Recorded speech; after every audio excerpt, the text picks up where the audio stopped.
पहले युवराज, फिर Amity university का एक छात्र, 2 दिन पहले एक और की मौत और अब युवा इंजीनियर आर्यन। इन सब की पानी से भरे गहरे गड्ढे और नाले में गिरने से मौत। नोएडा प्राधिकरण के लापरवाही से 6 महीनों में एक नहीं 4 बड़ी मौतें हो चुकी है। ये है नोएडा प्राधिकरण में मौत का सौदागर जीएम सत्यप्रकाश।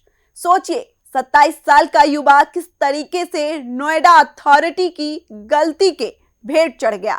बारिश की पहली बूंद गिरी और सिस्टम की नाकामी सामने आ गई। ये हादसा नहीं, ये नोएडा अथॉरिटी की नाकामी का डेथ सर्टिफिकेट है।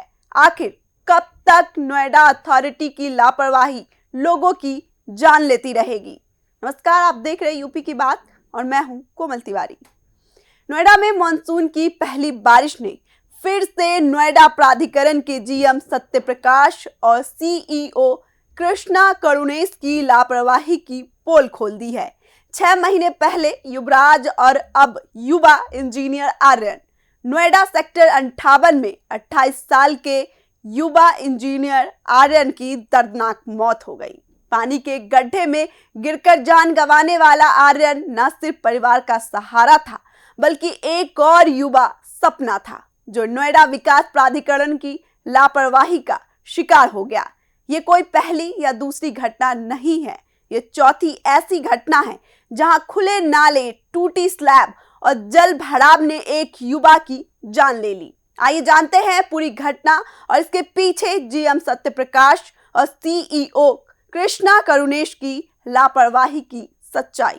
नोएडा के सेक्टर 58 ब्लॉक ए की सड़कें बारिश की पहली बौछार के साथ तालाब में बदल गई।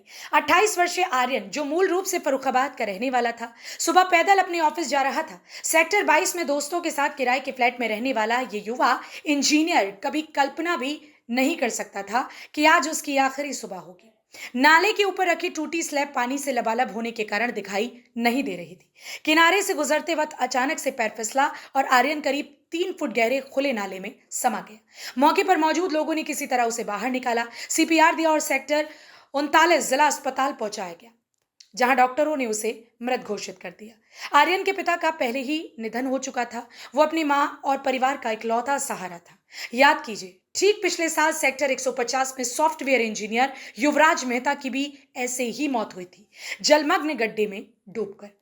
युवराज के बाद भी नोएडा विकास प्राधिकरण ने कोई सबक नहीं लिया। सड़कें तालाब में तब्दील हैं, नाले खुले पड़े हैं, लेकिन प्राधिकरण के अधिकारी आराम से हाथ पर हाथ धरे बैठे हैं। नोएडा प्राधिकरण खुद तो काम करते नहीं, लेकिन आरोप जरूर लगाते हैं। प्राधिकरण के अधिकारियों का कहना है कि नाले के ठीक पास स्थित बिजली के खंभे से पानी में करंट उतर रहा था, जिसकी चपेट में आने से युवा बेहोश होकर नाले में गिर गए। दूसरी तरफ बिजली विभाग ने करंट लगने की बात से साफ इनकार करते हुए इसे पूरी तरह जलभराव और खुले नाले की लापरवाही का मामला बताया।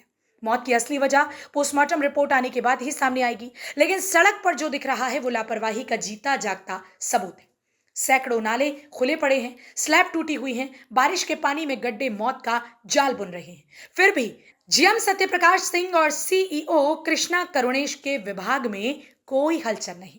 विकास के नाम पर सिर्फ बड़े बड़े बयान, लेकिन जमीनी हकीकत बेहद भयावह है।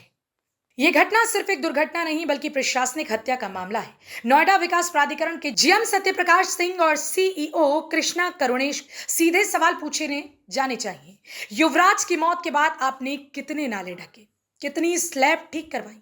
सेक्टर 58 जैसे इलाकों में मानसून से पहले सफाई और मरम्मत का काम आखिर क्यों नहीं हुआ? हर साल यही कहानी दोहराई जाती है। बारिश आती है, मौत होती है, बयान जारी होते हैं और फिर सब शांत।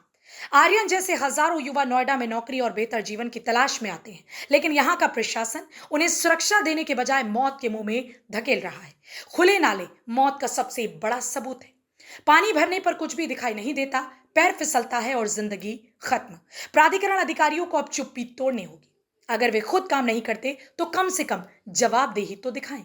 नोएडा की सड़कें, नाले और गलियां विकास का दावा करती हैं, लेकिन हकीकत उल्टी है। यहाँ युवा रोज मौत से दो चार हो रही हैं। आर्यन की मौत सिर्फ एक परिवार की तबाही नहीं, पूरे सिस्टम की नाकामी है। जीएम सत्यप्रकाश सिंह और सीईओ कृष्णा करुणेश अब घर से बाहर मैदान में उतरना चाहिए। फाइलों से निकलकर सड़कों पर आकर देखना चाहिए कि उनकी लापरवाही कितनी जिंदगियों को निगल रही है। समय आ गया है कि जवाबदेही तय हो, दोषी अधिकारियों पर कार्रवाई हो और नोएडा को वाकई में विकसित शहर बनाने के लिए ठोस कदम उठाए जाएं। तो अगर नाला खुला नहीं होता तो बच सकती थी आर्यन की जान। नोएडा विकास प्राधिकरण के जीएम और सीईओ से सवाल, आखिर अब और कितने मौत का इंतजार है आपको?